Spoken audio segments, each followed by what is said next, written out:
Hello, everyone. Welcome back to another episode of the Chill Out podcast. It's been so long. I can't even deal.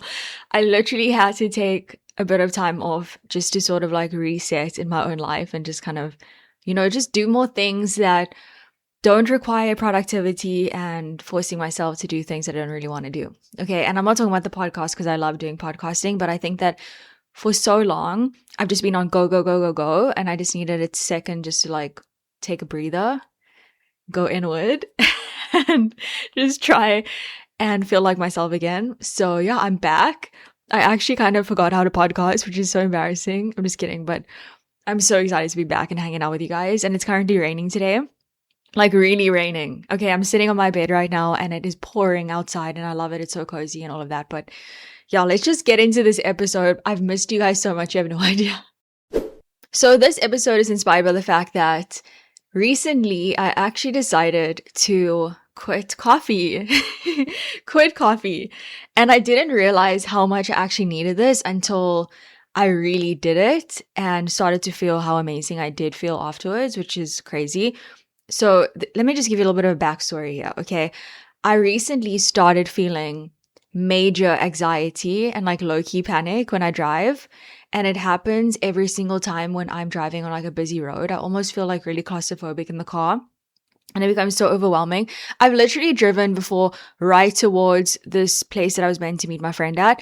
And I turned around and I was like, no ways am I doing this. Because I just started panicking hectically, which is so crazy because I've always loved driving. Like as soon as I got my car, I was going everywhere. Okay. I was a free bird and I was driving everywhere. I would drive all the way to like Camps Bay for a coffee by myself just to look at the ocean and do something different by myself. The one day I actually drove all the way from Hout Bay in the dark after my friend's wedding. And I don't know why, but we had like a power outage in the whole city and it was dark on that mountain. Okay. It was so dark. So I can do those things. Okay. So I don't know why recently I've just started getting major panic attacks when it comes to driving. And I've hated it because I really do enjoy driving. It's such a fun thing to do. And it's nice when you want to do something and you can just get into your car and do it. So I've been really, really down about that because it sucks when you start feeling fearful about something that you used to enjoy and you have no idea why. And claustrophobic in the car, like seriously, what is that? Where is that coming from, Kelly? Okay. But I decided that I needed to kind of look at things in my life that were stressing me out or maybe activating my nervous system in a negative way. And I realized that I was drinking a lot of coffee. And the reason is because I have a lot to do in the day. So I'm trying to be productive. I'm trying to stay on top of my game. And I'm just drinking coffee, like 3-4 cups a day, just to maintain that productivity level and that energy level that I want. And what I realized is that it was actually making me more anxious and uneasy than I needed to be. So I was like, okay, cool. I'm just going to go cold turkey. I woke up one day and I was like, I'm not having coffee this morning. I made myself some green tea and I actually fell asleep really early that night. And I was like, wow, I feel really calm. I feel chill. And then I decided I'm going to do that again the next day. And it just sort of like flowed into the next day and the next day. And I ended up not having coffee for, I think it's been about, let me actually check the calendar. 1 second. It's been almost 3 weeks, which is crazy. And I honestly thought that I was going to struggle, especially during work, because I need to be like on all the time and like really alert and aware of like what I'm doing. So I was like, wait, coffee really helps me to stay awake and stuff. Like, what is this going to do to me? And it actually turned out perfectly fine. Like, I'm still here. Okay. And I did have a stressful situation during the week and I was like, oh my gosh, I need to do this. I need to do that. Like, I need to have a cup of coffee or I need to go and do something. And I started like freaking out. And then I started really just breathing and slowing down and telling myself that I'm in control of the situation and I'll be fine. Like, I can handle this moment. Let me just take it one day at a time. And that wouldn't have happened if I was just downing cups and cups of coffee. Okay. Because you get so stuck in your routine all the time that you think that you really need this to get through the day, right? And once I actually cut it out of my life and tried it for like doing no coffee for a week, it really started to impact my life in a really positive way. And I also started like taking in less sugar. Because I was putting in at least 2 sugars per coffee, okay? That is way too much sugar to be having, especially for your skin, okay? So I was really, really happy the fact that I was fine without having coffee every day, and I was able to still be productive and be alert and do what I needed to do and also handle stress in the best way that I can without needing to be stimulated by caffeine. And I'm a matcha girl. I know like people love to hate on matcha, but it's such a vibe. It's like my vibe. I love it. And it's such a great alternative to having coffee, or even just having green tea or ginger tea in the morning helps me a lot. So yeah, anyways, I'm just like going off topic here, but I want to sort of give you a backstory about why I'm doing this episode specifically, because I started looking at different things in my life and different ways that I could feel better so that I could perform better in my everyday life, right? So this episode, we are discussing a very serious issue. And that issue is becoming a completely different person the second you enter a grocery store. I'm not sure who can relate here, but I definitely can. I don't know what happens. I can leave my house feeling grounded and healthy and responsible and emotionally stable. And then 20 minutes later, I'm sitting in the snack aisle trying to justify buying cookies, chocolate, ice cream, cereal, and some random sweet treat that emotionally manipulated me through really good packaging. I always like to tell people this, but if you just put the word organic on anything that is in the grocery store, I am buying it. I am looking at the list on the actual packaging of the can or the bag or like the box, and if it says organic, I'm buying it. So I'm such a sucker for stuff like that. But I walked in for eggs and avocados, and why am I suddenly shopping like I'm catering a children's birthday party? Honestly, tell me right now. The grocery store is one of those places where I genuinely think we all become slightly delusional. And I love the grocery store. Like, it is a daily activity for me. It's the best way to cure boredom. I go there almost every day, and I know it's so unnecessary, but I just love the whole vibe of it. Like, you're walking around, you're checking what you need, you're thinking, okay, cool, what can I have for dinner? What am I going to have now? It's a vibe, okay? And you're seeing the same people that you see every single day. You're talking to the same like shop tellers and people that are working there and the baristas and all of that. I love it. It's a whole vibe. It's an activity. And honestly, I don't think it's because we're weak. I don't think that we are navigating towards the sweet aisle because we're weak. I think it's because we're human. So today I wanted to chat about why grocery shopping can feel so hard sometimes, what I've learned over the years, and how I've started making healthier choices without turning food into something stressful or restrictive. So let's get into it. First of all, I think we need to stop pretending that grocery stores aren't designed to influence us, because they absolutely are. Everything is intentional. And I think I actually learned this in school. I think they told us about this. But the smells, the lighting, the displays, the checkout aisle that suddenly becomes a museum of snacks. And I think now that I work in marketing, I totally get it. Okay. They are putting those sweets in that checkout aisle so you can be wanting them. Okay. You are desiring them in that moment so that you can just pop them in your basket and, okay, that's what they want. And you can be completely fine until you're walking and waiting in line and suddenly a chocolate bar that you've literally ignored your entire life looks like that missing piece of your happiness. And honestly, most of us aren't shopping in our best states either. We're tired after work. We're stressed, we're hungry, we're overstimulated, we're making food decisions after spending all day making other decisions. So if you've ever filled your basket with things you didn't plan to buy, you're not alone. This one changed everything for me. Do not grocery shop hungry. I know everyone says it, but I really think it's because it's one of the most underrated health habits and one of the most underrated advice you can give someone when they're trying to be healthy. Because when you're hungry, your brain isn't thinking long term. It's thinking, give me energy, give me comfort, give me something immediately. Suddenly, every sweet treat becomes deeply meaningful. Every snack feels necessary. Every family-sized chocolate bar feels like self-care. Like, honestly, Kelly, do you need that slab of chocolate today? No, you don't. You're hungry, you're stressed, you're overstimulated. Your brain is telling you that you need it. And I've noticed that When I eat beforehand, or maybe I have like a smoothie or something and then I go and do a grocery run, even something simple like having eggs on toast or like avocado or something like that. I make completely different decisions once I've eaten before I actually go to the grocery store. Not because I'm forcing myself to, because I'm no longer negotiating from a place of desperation. A fed brain is surprisingly rational. It's not telling you, okay, cool, you need that chocolate bar after you just had enough protein for the day.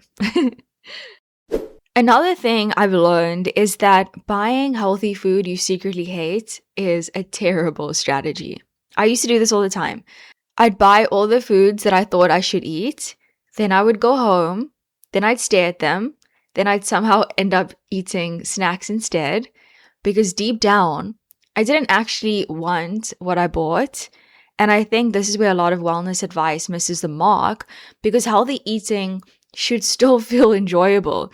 You need meals that you actually look forward to and snacks that you actually enjoy and food that feels nourishing and satisfying, because if every healthy choice feels like punishment, eventually you're going to rebel against it. And honestly, I don't blame you. And I feel like a lot of times there is so much information right now. We're definitely like in the information age where we are constantly being bombarded by advice and hacks and habits and new things to try to optimize ourselves in our lives, right? And sometimes it becomes so overwhelming that you feel like, oh, that person looks like that. I want to look like that. They're having a green juice every morning. Let me buy a green juice, even though I don't really want a green juice. And then you start associating healthy things with punishment or things that don't taste good or things that you're doing because you have to do it, not because you actually want to nourish your body and feel good every day. So I feel like it's very important to not look at it in a way that feels like, oh, it's such a chore. Like, I really don't want to buy this, but I know I have to so that I can feel my best, but I really hate it. And then what happens is you get home and you don't really want it and you start binging all of the unhealthy sugary snacks in your cupboard. And you're like, I did this to myself. And then that whole negative spiral and blame game starts again. And it's terrible. And trust me, I've been there. Okay, I've always had a negative relationship with food because I went from one extreme to the next.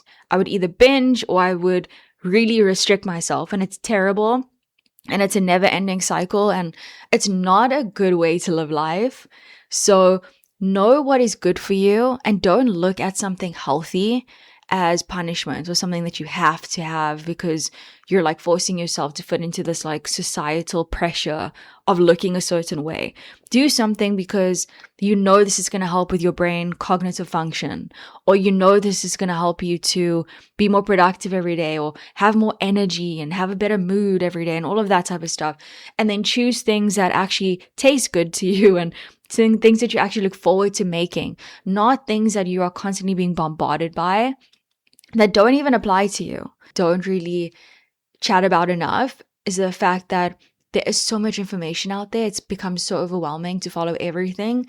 And sometimes it's just those basics that you need. And you kind of need to just check in with yourself, do some research, and figure out what works for you, honestly. One thing I've become less interested in over the years is definitely perfection, because perfection usually doesn't last. Balance does. And I know in this type of day and age, balance, what is that? Okay. What is work-life balance? I totally relate to that on so many levels. And I do definitely try and find balance in my life every single day, but it can be really hard. I feel like I can't be a balanced person every single day. Sometimes you're pushed from one end to the other. The most important thing to do is just try and center yourself and find small amount of balance in something in your day, just to keep you kind of centered and focused and feeling your best, right? And I don't think that the goal is to leave the grocery store with nothing fun.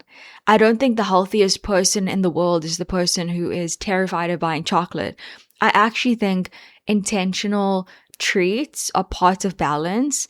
Sometimes buying one thing you genuinely want is far healthier than trying to be perfect and feeling deprived later and then like binge eating. Because when we're too restrictive, food starts feeling emotional. And then we end up stuck in the cycle of being good and then being bad.